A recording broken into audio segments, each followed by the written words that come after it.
Sir मैं रोज कितने घंटे पढ़ाई करूं? यार ये दुनिया का इतना यूजलेस क्वेश्चन है ना। हम लोग अपने से ये नहीं पूछते कि मैं कितना आउटपुट दूं, कितना प्रोड्यूस करूं। हम अपने से ये पूछते हैं कि कितने घंटे पढ़ाई करें। कैल न्यूपोर्ट, जो कि इस बुक के ऑथर हैं deep work, rules for focused success in a distracted world, बोलते हैं work accomplished is equal to time spent into intensity of focus। अब टाइम स्पेंड तो आपकी श्रद्धा है, जितना आप टाइम स्पेंड करना चाहते हो आप कर सकते हो, लेकिन ये वीडियो फोकस की स्ट्रेटजीज के ऊपर है। अब आप सोचेंगे इस ऑथर ने किया क्या है, तो कैल ने पीएचडी करी है MIT से, मैसेच्यूसेट्स इंस्टीट्यूट ऑफ टेक्नोलॉजी, और उसके बाद अभी ये एज एन असिस्टेंट प्रोफेसर काम कर रहे हैं जॉर्ज टाउन यूनिवर्सिटी में। तो मुझे लगता है कि इन्होंने इतनी पढ़ाई तो की है कि ये हमें फोकस करने की स्ट्रेटजी तो पक्का दे सकते हैं। कैल के अकॉर्डिंग लोग दो तरीके से काम करते हैं, deep work and shallow work. अगर आप बिना किसी डिस्ट्रैक्शन के पूरी कंसंट्रेशन के साथ अपनी स्किल्स को इंप्रूव करते हो ताकि आप ज्यादा चीजें अचीव कर पाओ कम टाइम में, तो आप डीप वर्क कर रहे हो। जबकि अगर आप ऐसा काम करते हो जिसमें आपका ब्रेन यूज नहीं हो रहा और डिस्ट्रैक्शन के साथ भी वो काम हो सकता है, तो आप शैलो वर्क कर रहे हो। फॉर एग्जाम्पल, अगर आप काम करते करते अपनी ईमेल्स चेक कर रहे हो, हर पुश नोटिफिकेशन पर रिस्पॉन्ड कर रहे हो, बार बार फेसबुक फीड्स देख रहे हो, तो आप शैलो वर्क कर रहे हो। कैल बोलते हैं कि आजकल की डिस्ट्रैक्शन भरी दुनिया में डीप वर्क करना बहुत ज्यादा रेयर हो गया है और इसीलिए ये स्किल बहुत ज्यादा वैल्यूएबल है, और फ्यूचर में जिसके पास भी ये स्किल होगी वो ही अपनी फील्ड में बेस्ट परफॉर्मर बनेगा, एक क्राफ्ट्समैन बनेगा। कैल बोलते हैं कि हमें डीप वर्क करने के लिए 4 चीजों का ध्यान रखना पड़ता है। पहला सिंगल टास्किंग, दूसरा जीरो डिस्ट्रैक्शंस, तीसरा इंटेंस फोकस और चौथा extended periods of time.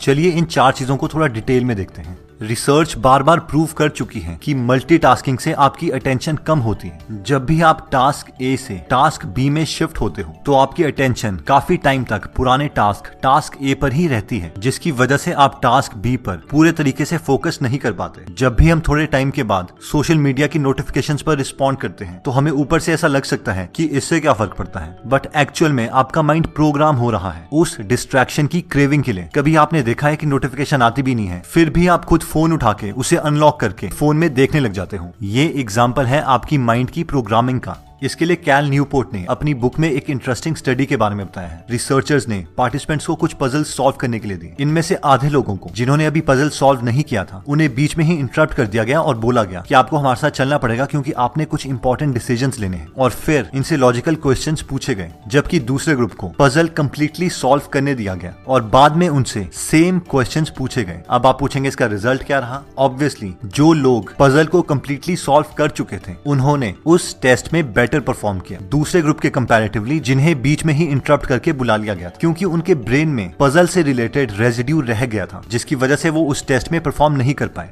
Next आता है जीरो डिस्ट्रैक्शंस। दोस्तों 2012 में एक रिसर्च की गई थी जिसमें साइकोलॉजिस्ट हॉफमैन और बॉमिस्टर ने 205 लोगों पर स्टडी करी, जिससे ये पता चला कि हम अपने आप को बार बार सोशल साइट्स और ईमेल्स देखने से 50% बार ही रोक सकते हैं। यानी हर 100 नोटिफिकेशंस में से आप 50 तो पक्का ही देखेंगे।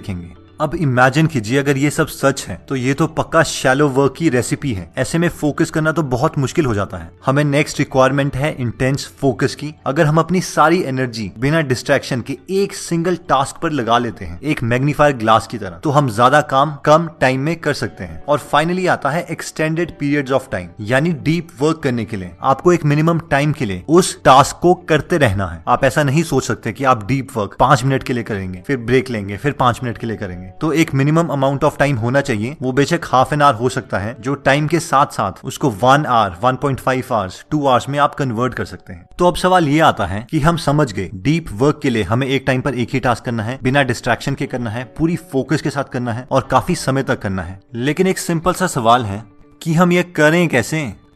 इसके लिए ऑथर ने 4 रूल्स दिए हैं, जिसमें रूल नंबर 1 आता है वर्क डीपली। कैल बोलते हैं कि अच्छी इंटेंशन से काम नहीं चलेगा। अगर आपको एक्चुअल में डीप वर्क करना है तो आपको अपनी लिमिटेड विल पावर को बहुत सोच विचार के खर्च करना पड़ेगा। डीप वर्क करते समय आपको हर डिस्ट्रैक्शन को अपने से दूर रखना पड़ेगा। अगर आप पढ़ाई कर रहे हैं तो उस वक्त आपके टेबल में ना कोई सेल फोन, ना कोई एक्स्ट्रा पेपर, ना कोई एक्स्ट्रा बुक होनी चाहिए, क्योंकि ये सारी चीजें आपको कहीं ना कहीं डिस्ट्रैक्ट करेगी। इसके लिए ऑथर बोलते हैं कि आप इन 4 फिलॉसफी में से एक फिलॉसफी चूज कर सकते हैं। तो सबसे पहला तरीका आता है मोनेस्टिक अप्रोच, यानी सन्यासी की तरह अपनी हर चीज को त्याग देना जब तक आपको आपका गोल नहीं मिलता, चाहे वो सोशल वेबसाइट हो या फिर फ्रेंड्स। इस फेमस टेक्निक को यूज करके बहुत सारे लोग अपने गोल्स को अचीव कर चुके हैं। जैसे कि J.K. राउलिंग जब 2007 में हैरी पॉटर की फाइनल बुक लिखने जा रही थी तो उन्होंने पूरी की पूरी बुक एक होटल में अपने फ्रेंड्स फैमिली मेंबर से दूर जाके लिखी। वो कहती हैं कि बच्चों का चिल्लाना, टेलीविजन, कुत्तों का भौंकना, ये सब उन्हें बहुत डिस्टर्ब करता था और उन्हें एक आइसोलेशन चाहिए थी। 1974 में बिल गेट्स जब बेसिक का पहला वर्जन लिख रहे थे तो 8 हफ्तों तक वो उसी प्रोग्रामिंग पे काम करते रहे। उनके फ्रेंड्स बताते हैं कि जब वो थक जाते थे तो वो उसी टेबल पर सो जाते थे जिस पे वो काम कर रहे हैं और इसी सॉफ्टवेयर की वजह से उन्होंने $1 बिलियन कंपनी की फाउंडेशन रख दी थी। Even IIT topper Sarvesh Mehtani all India rank 1 JEE advanced 2017 ने कभी भी अपने 2 साल के प्रेपरेशन टाइम में कोई सोशल वेबसाइट यूज नहीं करी। बार बार इशू आता है कि आजकल सोशल मीडिया पर बहुत ज्यादा बिजी हो जाते हैं स्टूडेंट, तो आप सोशल मीडिया पर किस तरह रहते? सोशल मीडिया पर थे आप? Facebook, WhatsApp, Twitter? हार्डली कुछ सोशल, ट्विटर तो पता नहीं आज तक चलाया भी नहीं, पता नहीं यूज कैसे करते हैं। थोड़ा बहुत हल्का फुल्का सोशल मीडिया चलाया था लेकिन ऑलमोस्ट गिव अप कर दिया था सोशल मीडिया इन 2 सालों के लिए, क्योंकि पता था वो जरूरी होता है गिव अप करना ताकि कुछ अच्छा रहेगा सके। डीप वर्क को करने का दूसरा तरीका आता है बाय मॉडल अप्रोच। इस अप्रोच में जब भी आप हाई प्रोडक्टिव काम करना चाहते हैं तो आप एक आइसोलेटेड जगह में चले जाते हैं और उस टाइम के लिए आप सारी डिस्ट्रैक्शन से दूर हो जाते हैं और उस काम पर प्री डिसाइडेड टाइम स्पेंड करने के बाद वापस नॉर्मल लाइफ में आ जाते हैं। रॉबर्ट कियोसाकी ने अपनी famous book rich dad poor dad लिखने के लिए इसी टेक्निक का इस्तेमाल किया था जिसने उन्हें मिलियनेयर बना दिया। आप भी इस टेक्निक का इस्तेमाल करने के लिए लाइब्रेरी में जा सकते हैं या किसी ऐसे कमरे में जहाँ पर कोई ना आता हो, कोई नॉइज ना हो और आपके सेलफोन्स ऑफ हो।